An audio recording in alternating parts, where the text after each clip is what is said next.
ఉమ్మడి గోదావరి జిల్లాల పట్టభద్రుల ఎమ్మెల్సీ ఎన్నికల కౌంటింగ్ కొనసాగుతుంది. 4వ రౌండ్ నాటికి మొత్తం 1,22,000 ఓట్ల లెక్కింపు చేపట్టారు. కూటమి అభ్యర్థి పేరాబత్తుల రాజశేఖరం ఆధిక్యంలో కొనసాగుతున్నారు. ప్రత్యర్థిగా పీడీఎఫ్ అభ్యర్థి దిడ్ల వీర రాఘవులు ఉన్నారు. ఓట్ల లెక్కింపు ఏలూరు సిఆర్ఆర్ ఇంజనీరింగ్ కళాశాలలో కొనసాగుతుంది. ఉభయ గోదావరి జిల్లాల గ్రాడ్యుయేట్ ఎమ్మెల్సీ ఎన్నికల్లో మొత్తంగా 2,18,902 ఓట్లు పోలవగా మొత్తం 8 రౌండ్లలో ఫలితాలు వెలువనున్నాయి. ఓట్ల లెక్కింపు ప్రక్రియలో దాదాపు 700 మంది కౌంటింగ్ సిబ్బంది 3 షిఫ్టుల్లో పాల్గొంటున్నారు. కౌంటింగ్ కేంద్రాల వద్ద 3 అంచెల భద్రతను ఏర్పాటు చేశారు.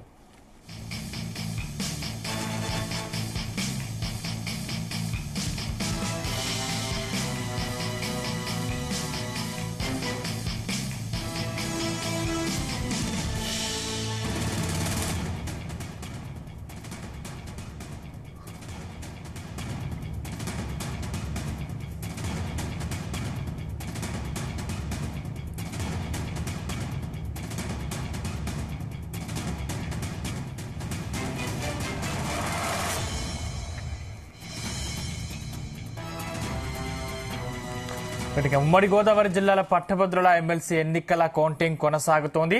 4వ రౌండ్ నాటికి మొత్తం 1,22,000 ఓట్ల లెక్కింపు చేపట్టారు. కూటమి అభ్యర్థి పేరాబత్తుల రాజశేఖరం ఆధిక్యంలో కొనసాగుతున్నారు. ప్రత్యర్థిగా పీడీఎఫ్ అభ్యర్థి దిట్ల వీర రాఘవులు ఉన్నారు. ఓట్ల లెక్కింపు ఏలూరు సిఆర్ఆర్ ఇంజనీరింగ్ కళాశాలలో కొనసాగుతుంది.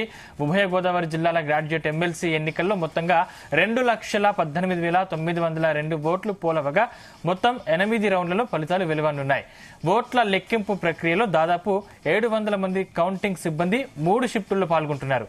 కౌంటింగ్ కేంద్రాల వద్ద 3 అంచెల భద్రతను ఏర్పాటు చేశారు.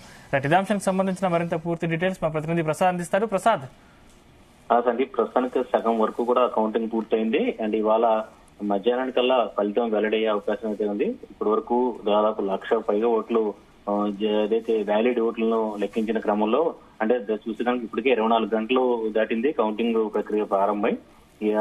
ఏదైతే వ్యాలిడ్ ఇన్వాలిడ్ ఓట్ల విభజన అదేవిధంగా కట్టలు కట్టడం ఇదంతా కూడా పూర్తి చేసి గత అర్ధరాత్రి దాదాపుగా ఈ కౌంటింగ్ ప్రక్రియని ప్రారంభించారు. పూర్తి స్థాయిలో ప్రారంభించడం జరిగింది. 4 రౌండ్లు పూర్తి అయ్యేసరికి ఇప్పటికే ఏదైతే ఈ కూటమి అభ్యర్థి టీడీపీకి చెందిన పేరాబత్తుల రాజశేఖర్ 40,000 పైగా ఓట్లు ఆధిక్యంలో దూసుకువెళ్తున్న పరిస్థితి అయితే ఉంది. పీడీఎఫ్ అభ్యర్థి జిల్లా వీరరాఘవులు 2వ స్థానంలో కొనసాగుతున్నారు. ఇంకా మరొక 4 రౌండ్లు ఫలితం ఏదైతే కౌంటింగ్ పూర్తి కావాల్సింది అంటే దాదాపు 1,00,000 ఓట్ల పైగా లెక్కించాల్సిన పరిస్థితుల్లో ఆ 4 రౌండ్లో కూడా ఇదే స్థాయిలో భారీగా మెజార్టీ వస్తుందని చెప్పి కూడా అంచనా వేస్తున్నారు. ఇప్పటికే టీడీపీ శ్రేణుల్లో ఈ ఫలితంపై జోష్ నెలకొంది. ముఖ్యంగా గోదావరి జిల్లాలకు సంబంధించి చూస్తే కనుక పట్టభద్రులు కావచ్చు, ఉద్యోగులు, రిటైర్డ్ ఉద్యోగులు, నిరుద్యోగులు అందరూ కూడా కూటమికి మద్దతుగా నిలిచారని చెప్పి కూడా చెప్పుకోవచ్చు. ఎందుకంటే ప్రతి రౌండ్ లో కూడా భారీ మెజార్టీలను పేరాబత్తుల రాజశేఖరం సాధిస్తున్నారు. ఇదే కనుక అంటే ఇప్పటికే కృష్ణా, గుంటూరు పట్టభద్రుల ఎమ్మెల్సీలో 82,000 ఆధిక్యంతో అక్కడ ఆలపాటి రాజేంద్ర ప్రసాద్ గెలుపొందడం జరిగింది. ఇది గోదావరి జిల్లాలో కూడా అంతే మెజార్టీ వస్తుందని చెప్పి కూడా ఇప్పటికే టీడీపీ శ్రేణులు అంచనా వేస్తున్నారు. ముఖ్యంగా చూస్తే కనుక సార్వత్రిక ఎన్నికల్లో గోదావరి జిల్లాలకు సంబంధించి ఉమ్మడి గోదావరి జిల్లాకు సంబంధించి మొత్తం 34 నియోజకవర్గాల్లో కూడా కూటమి అభ్యర్థులకు క్లీన్ స్వీప్ చేయడం జరిగింది. అదే ఆధిక్యాన్ని కూడా ఇప్పుడు ప్రస్తుతం ఎమ్మెల్సీ ఎన్నికల్లో కూడా కొనసాగిస్తున్నారు. ఎందుకంటే చూస్తే కనుక పీడీఎఫ్ అభ్యర్థి దిడ్ల వీరరాఘవులు ప్రచారంలో కావచ్చు లేదంటే కొన్ని వర్గాలకే ఆయన పరిమితం కావడం జరిగిందని చెప్పుకుంటున్నారు. ఎందుకంటే వాస్తవానికి ఎన్నికల సమయంలో హోరాహోరీ ఉంటుంది, ఉత్కంఠపూర్ నెలకొంటుందని చెప్పి అంచనా వేశారు. మొత్తం ఆ అంచనాలన్నీ కూడా తలకిందులై దిడ్ల వీరరాఘవులు ఏమాత్రం కూడా పోటీ ఇవ్వలేకపోతారు.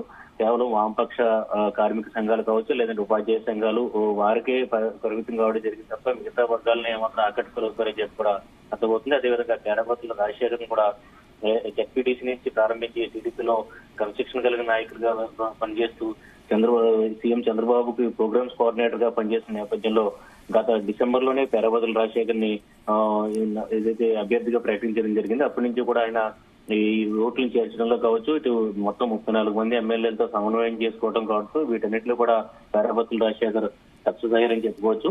ఈ నేపథ్యంలో ఇప్పుడు గోదావరి జిల్లాల పట్టభద్రులు తీర్పు అనేది అంటే వాస్తవానికి కొంత ప్రభుత్వ వ్యతిరేకత ప్రతిఫలిస్తుందని చెప్పి కూడా అనుకున్నారు. కానీ కూటమికి సంబంధించి చూస్తే కనుక అటు ఉద్యోగులు కావచ్చు ఉపాధ్యాయులు ఏకపక్షంగా కూడా కూటమికి మద్దతుగా నిలిచారని చెప్పి కూడా ఈ ఫలితం బట్టి అర్థమవుతుంది.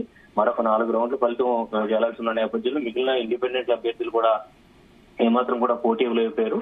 అదేవిధంగా ఇన్వాలిడ్ ఓట్లు కూడా ఎక్కువగా రావడం అనేది కూడా ఈ ఎన్నికలకు సంబంధించి చూస్తే కనుక ఇంకా అవగాహన రావాల్సి ఉంది. ఎందుకంటే ఈ ఈవీఎంలకి ఓటింగ్ కి ఎక్కువగా సార్వత్రిక ఎన్నికలు జరుగుతాయి. అయితే ప్రస్తుతం ఇది ఏదైతే ఎడ్యుకేటెడ్ అయిన వారు కూడా సరైన విధంగా ఓటింగ్ చేయలేకపోయారని చెప్పి కూడా ఇప్పటికే స్పష్టం అవుతుంది.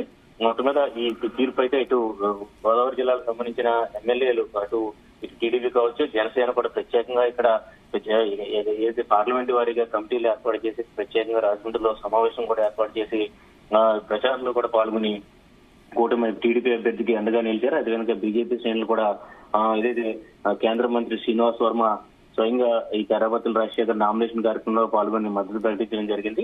ఇది చూస్తే కనుక ఇటు ఏదైతే కూటమికి ఇటు వైసీపీకి సంబంధించి చూస్తే కనుక ఈ ఎన్నికల్లో పోటీ చేయలేదు. అయితే పీడీఎఫ్ అభ్యర్థికి అయితే పరోక్షంగా మద్దతు ఇచ్చినట్టుగా చెప్తున్నారు. అయితే ఎక్కడ అధికారికంగా ప్రకటించలేదు కానీ ఇక్కడ వైసీపీ శ్రేణులు కొన్ని చోట్ల అయితే పీడీఎఫ్ అభ్యర్థితో కలిసి పనిచేశారని కూడా అర్థమవుతుంది.